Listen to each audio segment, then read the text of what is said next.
This episode is brought to you by Kia's first 3-row all-electric SUV, the Kia EV9, with available all-wheel drive and seating for up to 7 adults, with a 0 to 60 speed that thrills you 1 minute and available reclining lounge seats that unwind you the next. Visit kia.com/EV9 to learn more. Ask your Kia dealer for availability. No system, no matter how advanced, can compensate for all driver error and or driving conditions. Always drive safely.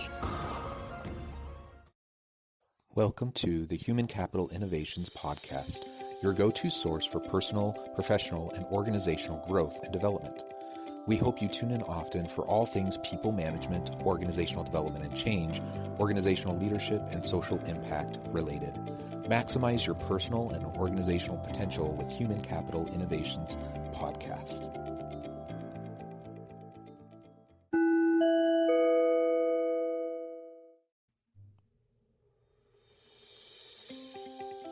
Welcome to the Human Capital Innovations Podcast. In this HCI podcast episode, I talk with Jeannie Burlowski about building your personal human capital.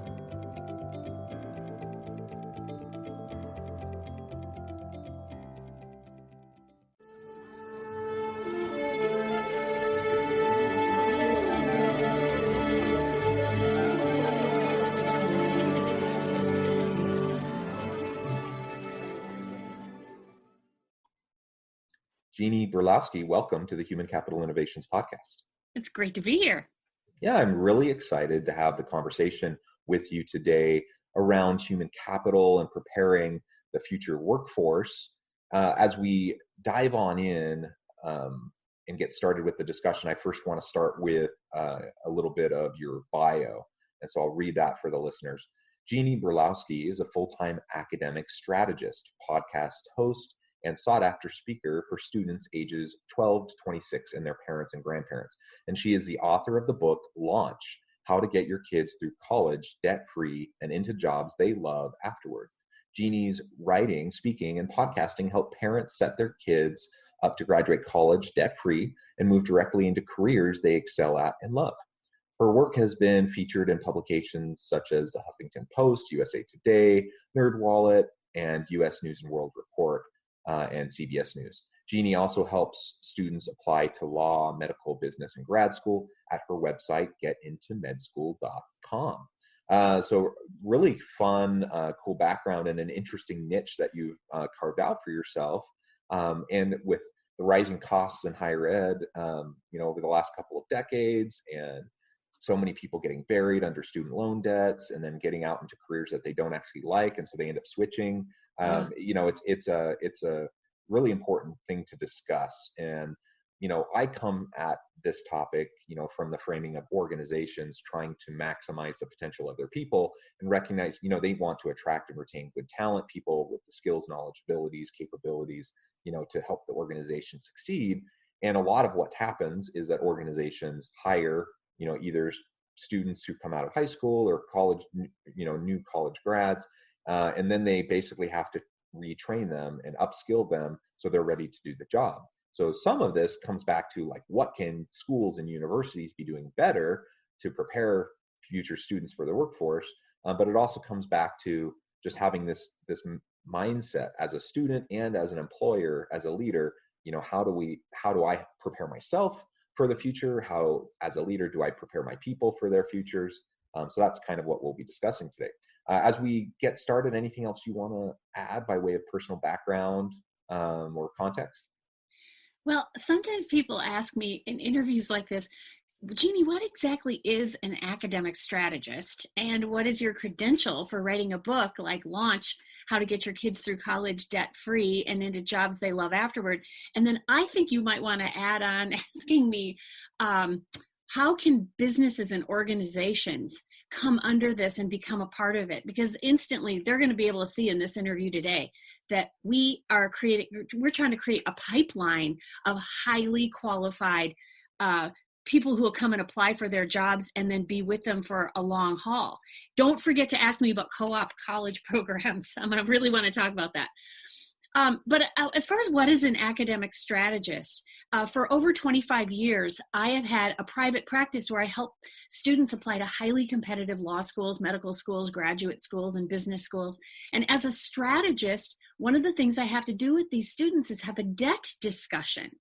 After all, if you're going to apply to medical school, you need to look down the line and see how much all your debt's going to be when you're counting all your undergrad debt and all your medical school debt. We have to make sure you can pay that back on a doctor's salary. So I would say to my clients, how much student loan debt do you have right now if we're looking at the cumulative? And of course, I heard some heartbreaking stories, many, many. But I also was astounded by the amazing, clever ways that students and parents were finding to get through college without any student loan debt. So I would write these ideas down, and then I would stuff them into a file, because here's what consultants do. We get a great idea from one client, then we charge the next person by the hour to hear that exact same information. So pretty soon I had a great big file, and I stuffed it all into a book, and that's Launch How to Get Your Kids Through College Debt-Free and into Jobs They Love Afterward. And this book is my way of being like a message in a bottle, going back in time. I want to be able to reach parents when their kids are in 8th grade, so I can say, here are some things that we want to set up for your kid through 8th, 9th, 10th, 11th, and 12th, so that they are really ready to step into college and get out and be debt-free and ready to step directly into careers they excel at and love. And so important for businesses and organizations, because they would love to be able to hire people that are coming in debt-free. They don't have to worry so much about extraordinarily high pay scales if they're able to choose from a huge number of students who are debt-free and ready to manage their finances well, right? Well, yeah, and it's a common benefit that organizations provide, either tuition assistance programs, or some organizations even provide opportunities for employees to have some of their debt paid back for them. So that's a benefit that organizations have started providing, just because of the amount of debt that students often have coming out of college. So that's one thing to consider. But just, yeah, having people that are good, that are prepared, that are good at their jobs, that are passionate and interested and really love their work, I mean, that's a benefit to everybody. So having people better aligned earlier, I think is a really great thing. And I like how you framed it in terms of pipeline, creating that pipeline for future employers. And, I am a university professor full-time, and I do consulting and podcasting and all of that on the side as well. And so I see this each and every day. And, that's something that I'm part of these discussions in the higher ed space a lot. Like, how do we help our students with the practical skills so they can be shovel ready, employees? They can hit the ground running. They don't have to, Yes. It doesn't take them 3 months, 6 months, a year, once they've graduated, getting into an organization to be able to really contribute. And there's lots that we can do in the university space to do that better. And there's things that we're doing at my university and in my department and in our program to try to help students with that. But individuals, students that are going into the higher ed space need to be thoughtful about that too, in choosing which programs and which types of schools to go to, and in considering the types of careers that they might want to pursue. I am a case study in indecisiveness when it comes to like career path. I switched majors in college 4 times. I ended up graduating with about 170 credits when it takes 120 credits to graduate.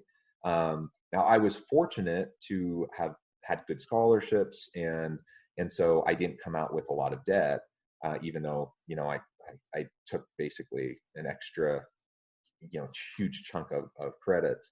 But that's, most people are in that kind of a situation, and then they delay graduation, they add another semester of tuition, it just gets more and more untenable as they go.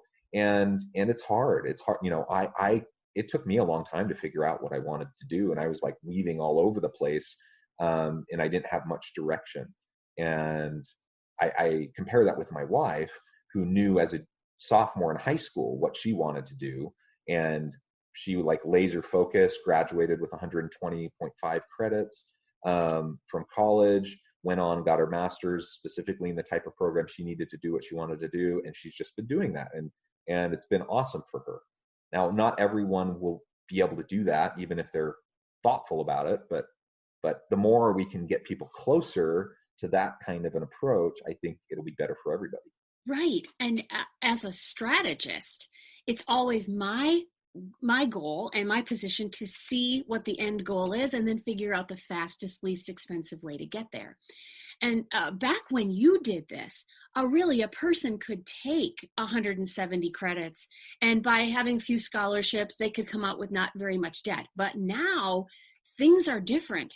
And we don't want students taking we really don't want them even taking 4 years to get through college. We want to try to make it even faster by using clever strategies that really work, but certainly not 5 or 6 years. And just from a money perspective, which is kind of what parents come to me for, how can we get this through as inexpensively as possible?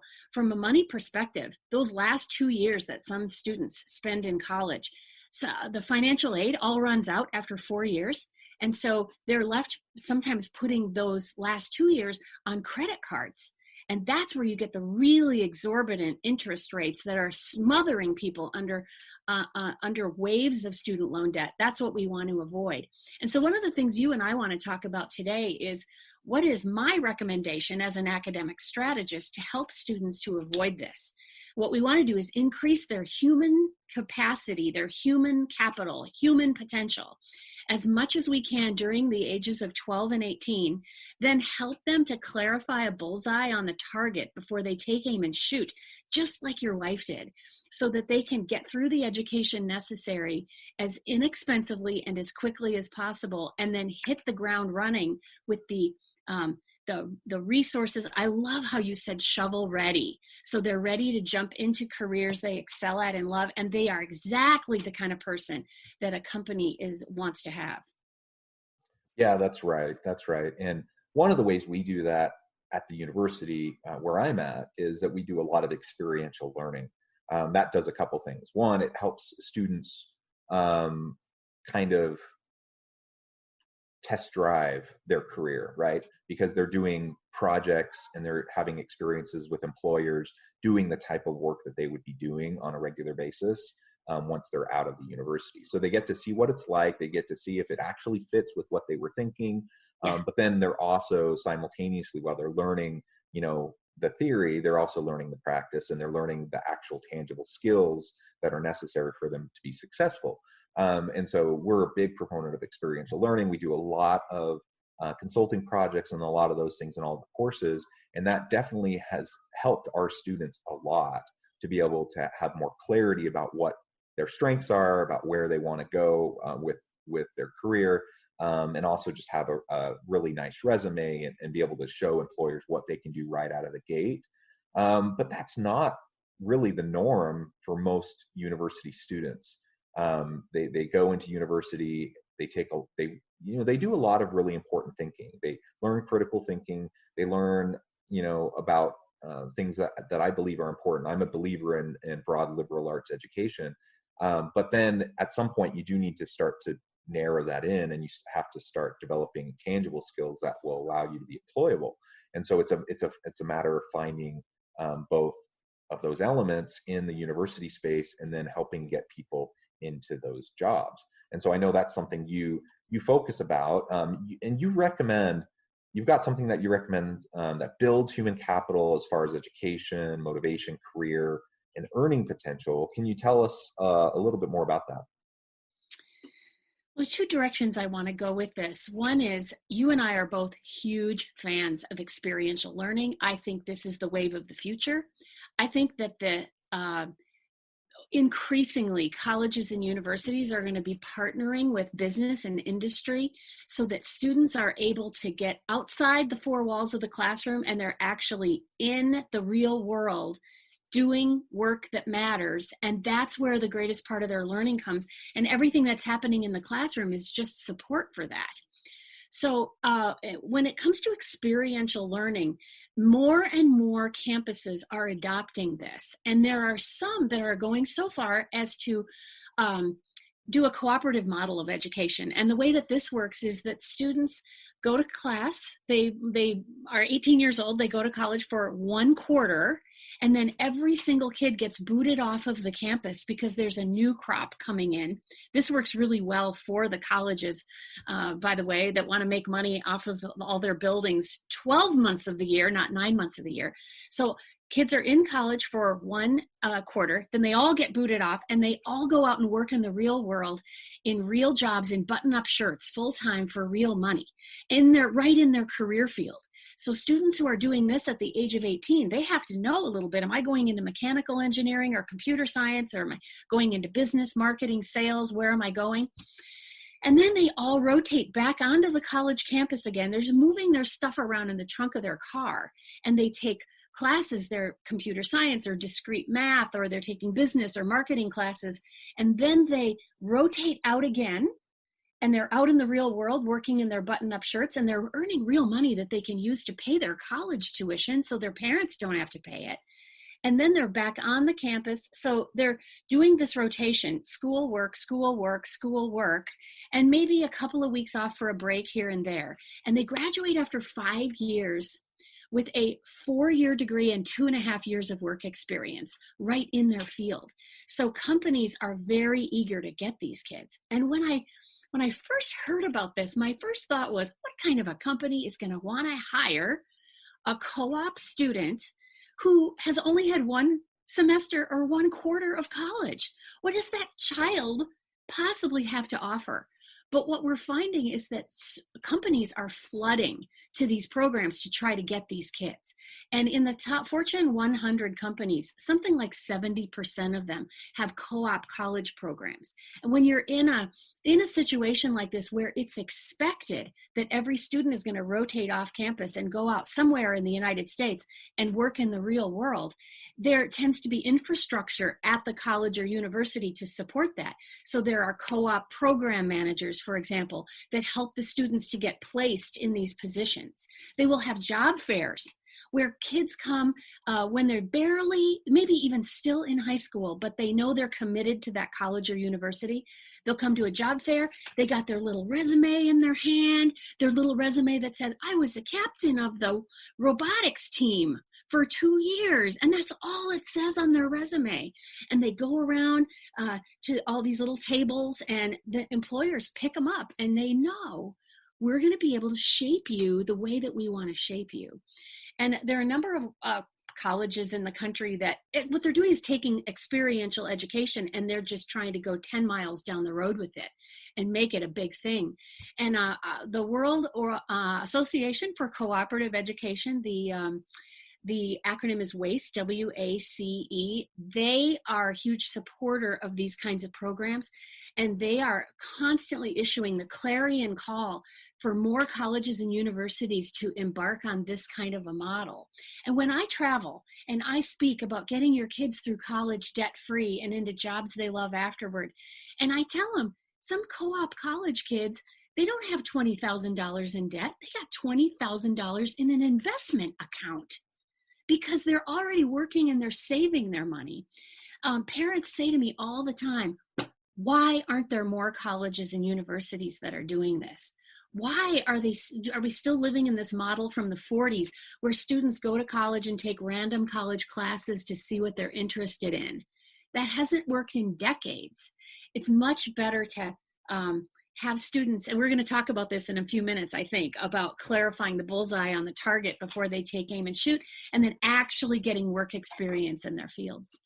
I would say, if I got companies listening today, I would say, contact the World Association for Cooperative Education, ask them what are the big colleges and universities that have these co-op college programs, and get involved, because this is really the wave of the future for filling the pipeline.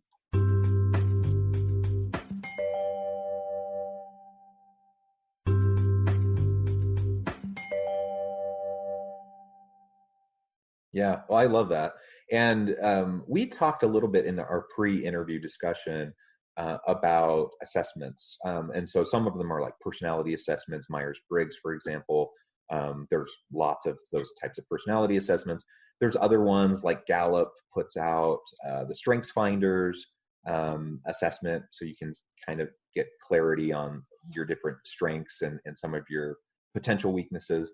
I think all of these types of tools can be useful and beneficial as a self-reflection tool, an opportunity for us to really think about, what makes us tick, what we're most interested in, where the types of things that not just interest, but in terms of comfort level, in terms of talent, in terms of skill, in terms of strengths, that we can build on to start to shape our educational future and our work future. Can you tell us a little bit about how you use those types of instruments to help people you work with, and how we as leaders might be able to utilize those in the workforce to also help our people? Yes.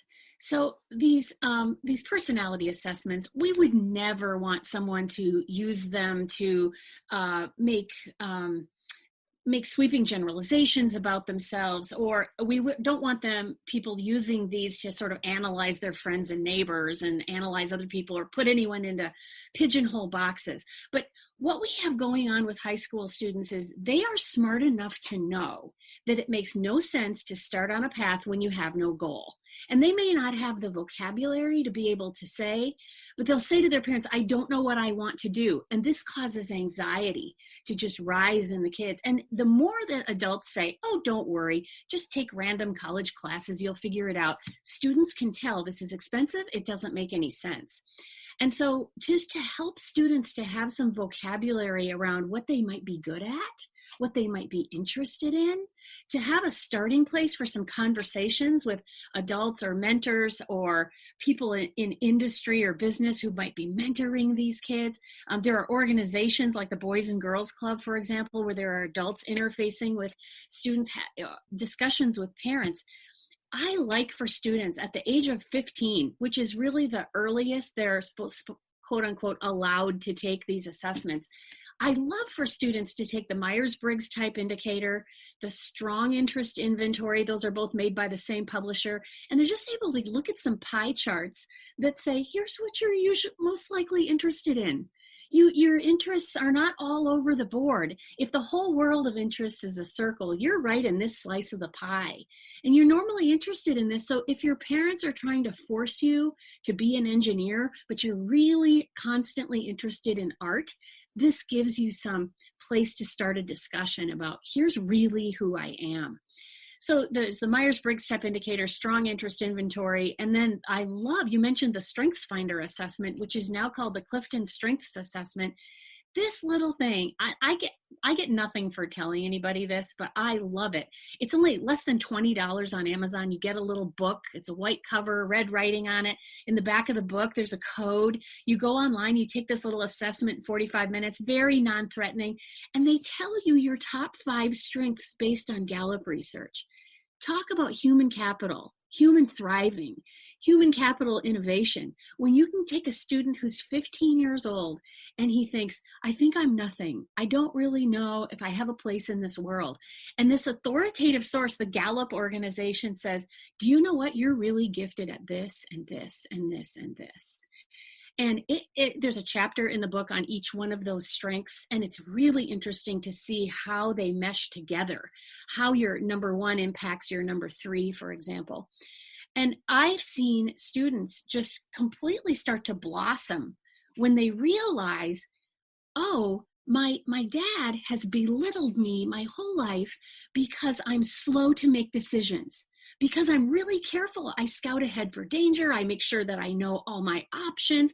And my dad, who may be high in activator on the Clifton Strengths Assessment, my dad is always going, chop, chop. What's the matter with you? You're so slow. Make decisions faster. And this kid is able to say, Dad, I'm high in deliberative. And deliberative is needed in this world. It's needed by people like you who tend to jump too fast. A deliberative person looks ahead to scout for danger, to see what's coming.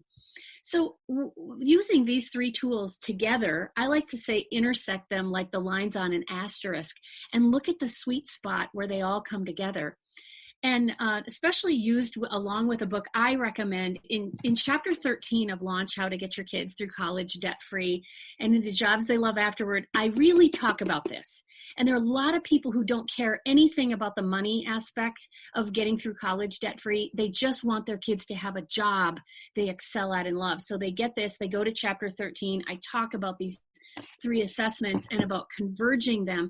And I recommend a book that is called Do What You Are. And it has a whole bunch of, it's got pages and pages of potential jobs that could be good for people who have certain Myers-Briggs types. And what this does is it opens the world of possibility for these students who are between the ages of 15 and 18, and they're just choosing what program they're going to go into. And this is so important because we don't want them choosing careers based on what they've seen on TV. They will all be going to be doctors or lawyers. And we need far, far, far more people for business and industry. We need people in tech school for preparation for helping industry out.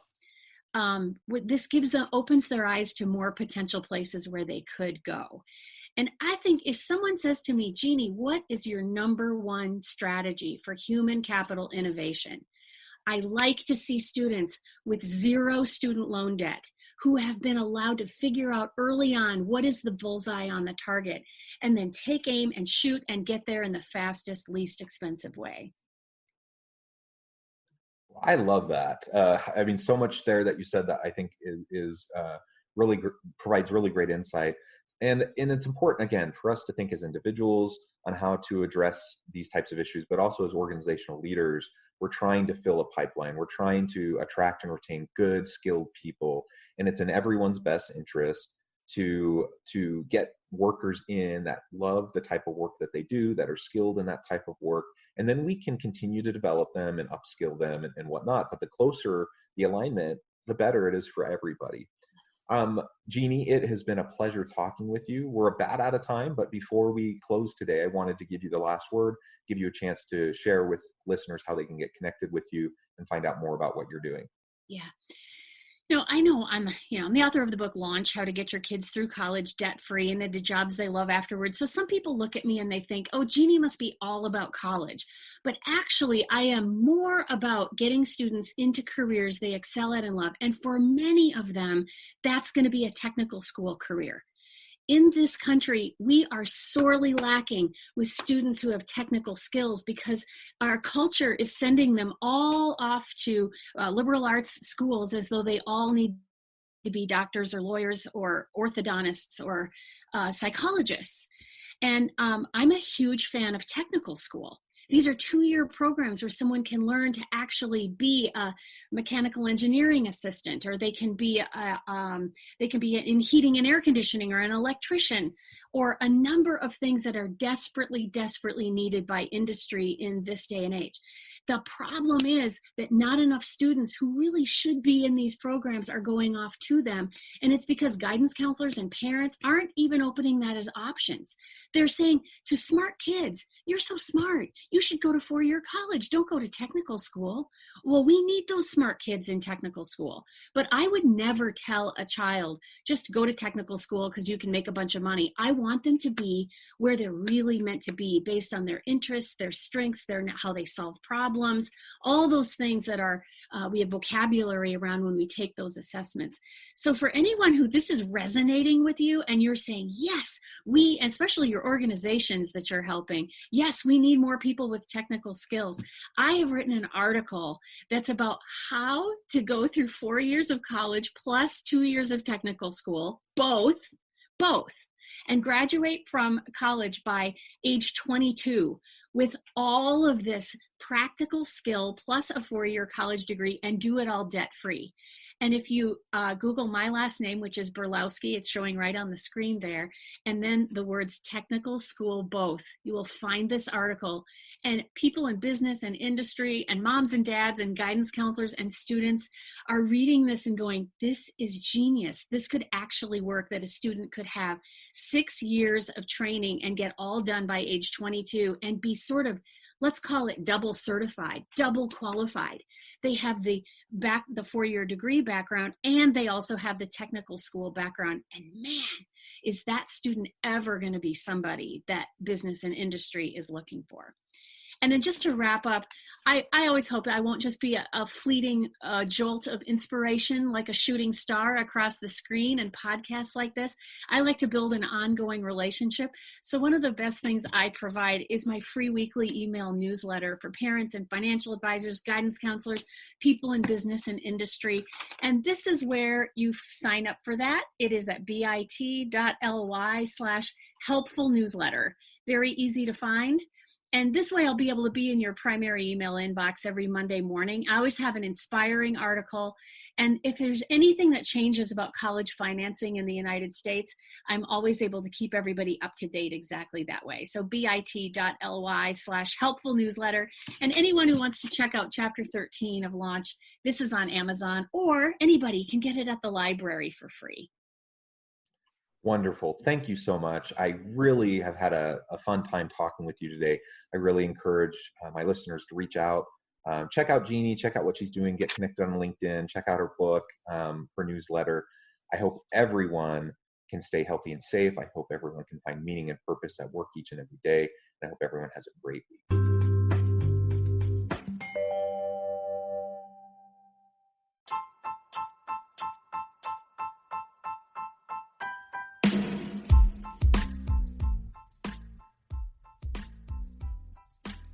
We are excited to announce the launch of Human Capital Innovation's new e-magazine, Human Capital Leadership. Human Capital Leadership is a free interactive e-magazine with the mission to help individuals, leaders, and organizations find innovative approaches to maximize their human capital potential. We will be publishing issues quarterly in August, November, February, and May. We hope you'll check out our first issue, and please let us know what you think.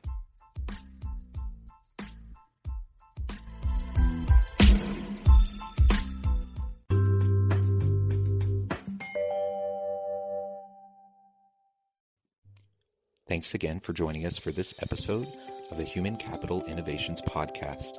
I hope you stay healthy and safe and that you have a great week.